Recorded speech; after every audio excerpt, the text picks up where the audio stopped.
कुमार मानवता उर्फ वंशिका रविकांत डोंगरे सन 2003 पासून वडिलांच्या पश्चात पालकत्व स्वीकारणे ही डोंगरे परिवाराची नैतिक जबाबदारी होती, परंतु ती जबाबदारी सक्षमपणे पार पाडू शकले नाही।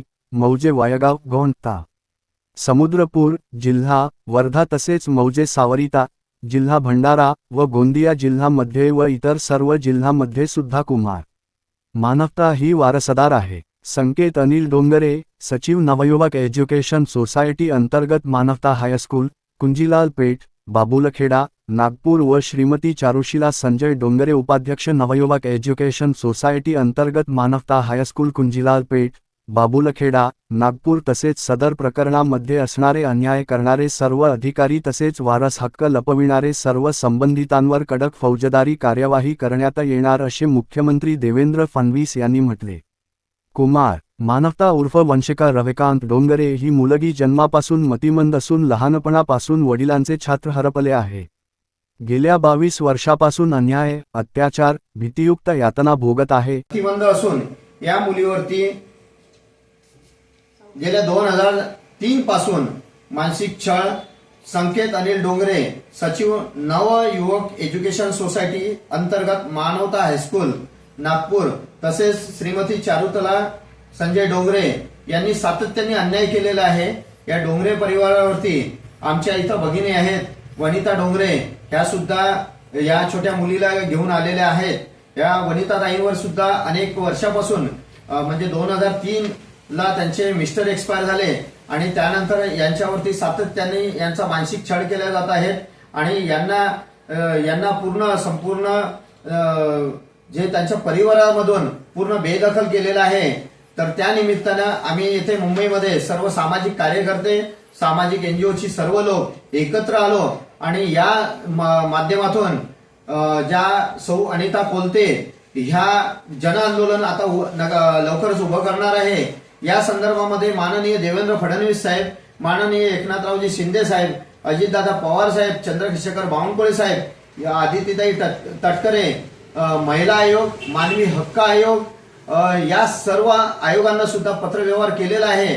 कारण एका निरागस निष्पाप आणि एका म्हणजे वडिलांपासून अनाथ झालेल्या मुलीवरती अनेक वर्षापासून अन्याय अत्याचार होत आहेत आणि या मुलीला न्याय मिळण्यासाठी महाराष्ट्रातील नव्हे तर सर्व देशातील संघटना या मुलीला न्याय मिळण्यासाठी, कारण 2023 ला तिचे वडील एक्सपायर झाले आणि तेव्हापासून तिची आई ही पालन पोषण करत आहेत आणि तेव्हापासून तर आज आपण 2025 मध्ये शेवटच्या वर्षामध्ये आहे, शेवटच्या दिवसामध्ये आहे, तरी सुद्धा यांना न्याय मिळालेला नाही।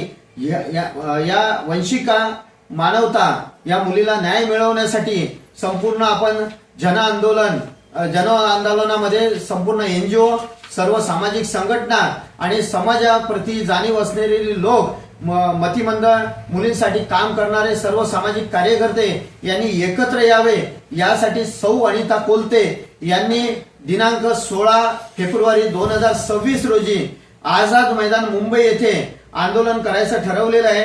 या ठिकाणी वंशिकासह आणि तिच्या आईसह बेमुदत आमरण उपोषण तिला न्याय मिळेस्तोवर हे सुरू राहणार आहे।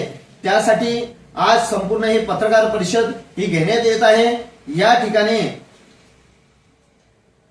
तिला संपूर्ण म्हणजे हा जो संकेत डोंगरे नावाचा एक भ्रष्ट जो मुलगा आहे याने संपूर्ण म्हणजे एका आमदाराची नात म्हणजे ज्यांचं नाव आहे सुखदेव डोंगरे, या सुखदेव डोंगरे आमदाराच्या नातीलाच जर आजपर्यंत न्याय मिळाला नाही। आमदार होते हे तिरोड्याचे कैलासवासी सुखदेव डोंगरे यांनी महाराष्ट्रामध्ये आणि विदर्भामध्ये जवळपास 28 पेक्षा जास्त शाळा कॉलेजेस केले।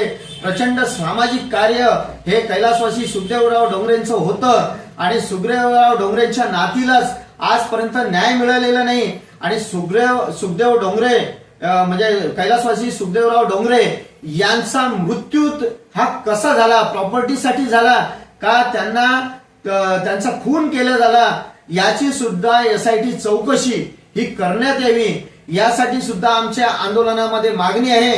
कारण एका महाराष्ट्रामध्ये 288 आमदार आहेत आणि 288 आमदार हे विधानसभेमध्ये असताना अनेक आमदार आतापर्यंत होऊन गेले, परंतु आमदाराच्या नातीलाच आजपर्यंत न्याय मिळालेला नाही. तर माननीय देवेंद्र फडणवीस साहेब, माझी आपणास कडकडीची विनंती आहे, आपण नागपूरचे आहेत आणि नागपूरची आपली ही मुलगी आहेत, आपल्याला न्याय मागण्यासाठी हे नागपूरवरून मुंबईला आलेली आहेत.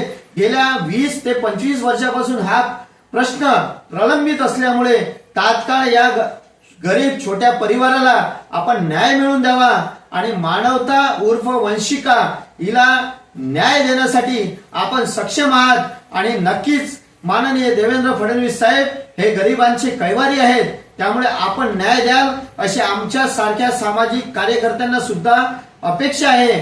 त्यामुळे आपण या माध्यमांच्या माध्यमातून, तसे आपल्याला सर्व निवेदनं आपल्याला दिलेली आहेत, आपण सुद्धा आमच्या निवेदनाची तात्काळ दखल घेऊन संबंधित कलेक्टर भंडारा यांना तात्काळ निर्देश दिलेले आहेत.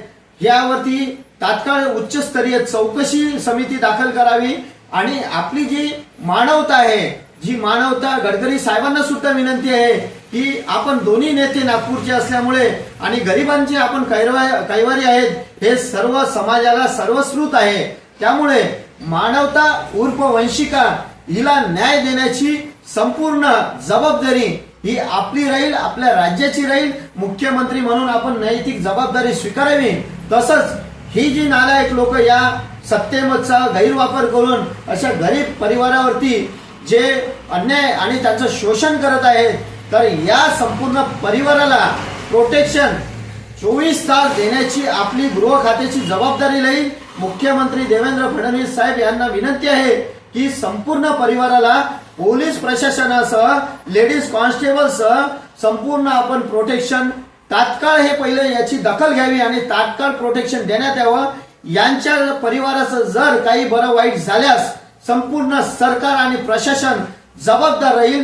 हे एक आम्ही जबाबदार नागरिक म्हणून आणि महाराष्ट्राचे नव्हे तर भारत देशाचे नागरिक म्हणून आपणासमोर विनंती आहे की या मतिमंद मुलीवरती गेल्या 2023 पासून होणारे अन्याय अत्याचार आणि तिला संपूर्ण या सिस्टम मधून तिच्यावरती जे अन्याय केलेला आहे, हा संकेत डोंगरे आणि चारुशिला संजय डोंगरे यांच्यावरती तात्काळ गुन्हे दाखल करावे, तात्काळ यांच्यावरती कारवाई करण्यात यावी आणि ज्या ज्या ठिकाणी वंशिकाच्या ज्या ज्या प्रॉपर्ट्या होत्या, ज्या ज्या ठिकाणी ही प्रॉपर्टीची हक्कदार होती, या प्रॉपर्टीमध्ये ज्या जे अधिकारी याला दोषी आहे, जिथून जिथून नावं परस्पर गाळल्या गेलेली आहे, हे प्रचंड स्कॅम आहे. आणि या स्कॅम मध्ये नुसते संकेत डोंगरे आणि चारुशिला संजय डोंगरे हेच जबाबदार नसून आपल्या प्रशासनाचे महसूल खात्याचे काही जबाबदार अधिकारी सुद्धा जबाबदार आहे. त्यामुळे तात्काळ चौकशी समिती ही गठीत करावी. तात्काळ या निरागस निष्पाप मुलीला न्याय देण्यात यावा, कारण ही मानवता उर्फ वंशिका ही आपल्या संपूर्ण समाजाची मुलगी आहे. ही आपल्याला समोर मी जाहीर आवाहन करतो आहे, जर आपण 15 फेब्रुवारी पर्यंत या संदर्भात निर्णय घेतला नाही तर आझाद मैदान मुंबई येथे प्रचंड प्रमाणामध्ये जन आक्रोश होईल आणि या न्यायासाठी आम्ही आझाद मैदान येथे बेमुदत आमरण उपोषण करण्यात येणार आहे. या संदर्भामध्ये आम्ही माननीय न्यायालय मुंबई हायकोर्ट आणि माननीय न्यायालय सुप्रीम कोर्ट यांना सुद्धा सांगतो आहे की या संदर्भामध्ये तात्काळ सुमोटो याचिका दाखल करावी आणि एका मतिमंद मुलीवरती अन्याय अत्याचार हे सातत्याने होत आहेत आणि सातत्याने म्हणजे एक मुलगी जेव्हा एका परिवारामध्ये येते, म्हणजे मानवताच्या 28 शाळा आहेत, आमदाराची ही नात आहे आणि आमदाराच्या नातीवरच जर अन्याय अत्याचार होत असेल तर जनतेने न्याय कोणाला मागायचा आहे? कैलासवासी सुखदेवराव डोंगरे यांना आम्ही भावपूर्ण श्रद्धांजली सुद्धा देतो. भावपूर्ण त्यांच्याबद्दल त्यांनी प्रचंड सामाजिक काम केलेलं आहे, पण खऱ्या अर्थाने विधानसभेची खरी श्रद्धांजली त्यांच्या मुलीला न्याय, त्यांच्या नातीला न्याय जिथपर्यंत आपण देत नाही, त्यांच्या सुनेला जिथपर्यंत न्याय देत नाही, तिथपर्यंत खऱ्या अर्थाने विधानसभेची संपूर्ण महाराष्ट्राची एक आमदार म्हणून त्यांना श्रद्धांजली राहणार नाही. याची सुद्धा दखल संपूर्ण महाराष्ट्रातील आमदार, खासदार मंत्री आणि मुख्यमंत्री देवेंद्र फडणवीस साहेब, माननीय नरेंद्र मोदी साहेब, पंतप्रधान यांनी या संपूर्ण प्रकरणाची दखल घ्यावी आणि तात्काळ एका निरागस निष्पाप मुलीला तात्काळ न्याय देण्यात यावा। वस्तुस्थिती अशी आहे की न्याय मागण्यासाठी आम्हाला 20 वर्ष लागतात, ही म्हणजे दुर्दैवाची गोष्ट आहे। आणि एखाद्या या मुलीला बोलता येत नाही, या मुलीला काही सांगता येत नाही, हिने न्याय कोणाला मागायचा?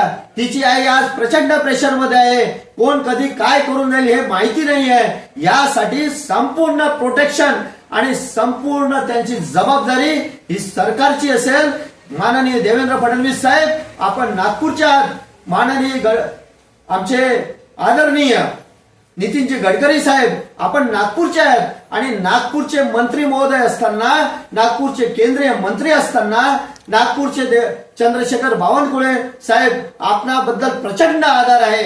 आणि संपूर्ण मंत्री आणि देवेंद्र फडणवीस साहेब हे मुख्यमंत्री असताना आज आमच्या नागपूरच्या सिटीमध्ये एका मतिमंद मुलीवरती प्रॉपर्टीसाठी 20 वर्षापासून बेदखल केल्या जात आहे, याची आपण तात्काळ नोंद घ्यावी आणि आज या लोकांना तात्काळ पोलीस प्रोटेक्शन तयार करावं, देण्यात यावं। कारण आपण जे चुकीचे लोक आहेत, जे बदमाश लोक आहेत, त्या ठिकाणी सरकार त्यांना प्रोटेक्शन देते आणि जी निरागस मुलगी आहे याची जबाबदारी संपूर्ण प्रशासनाची असेल, संपूर्ण विधानसभेची असेल, संपूर्ण मंत्रिमंडळाची असेल।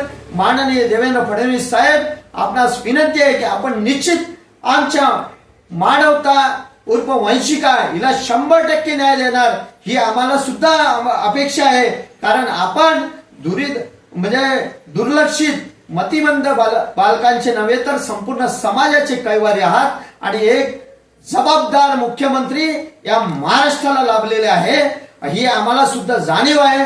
गेल्या 15 वर्षापासून सातत्याने आपण चांगले उपक्रम घेतलेले आहे, सातत्याने आपण लाडक्या बहिणीला सुद्धा एक प्रोटेक्शन दिलेलं आहे। पण लाडक्या बहिणींचे मुली जर सुरक्षित नसणार तर न्याय कोणाला मागायचा, हा सुद्धा एक प्रश्न उपस्थित आहे। आपणाकडे आम्ही निवेदनं पाठवलेली आहे, आपण तात्काळ या प्रकरणाची दखल घ्यावी अशी मी आपणास कडकडीची विनंती करतो। कारण आम्हाला सुद्धा बघवलं गेलं नाही का एका मतिमंद मुलीवरती अशा प्रकारे अन्याय अत्याचार झालेला आहे आणि केवळ प्रॉपर्टीच्या हव्यासापायी एका आमदाराच्या नातीला जर अशा प्रकारची जर वागणूक असेल तर सामान्याचं काय, हा प्रश्न कायमस्वरूपी प्रलंबित राहील।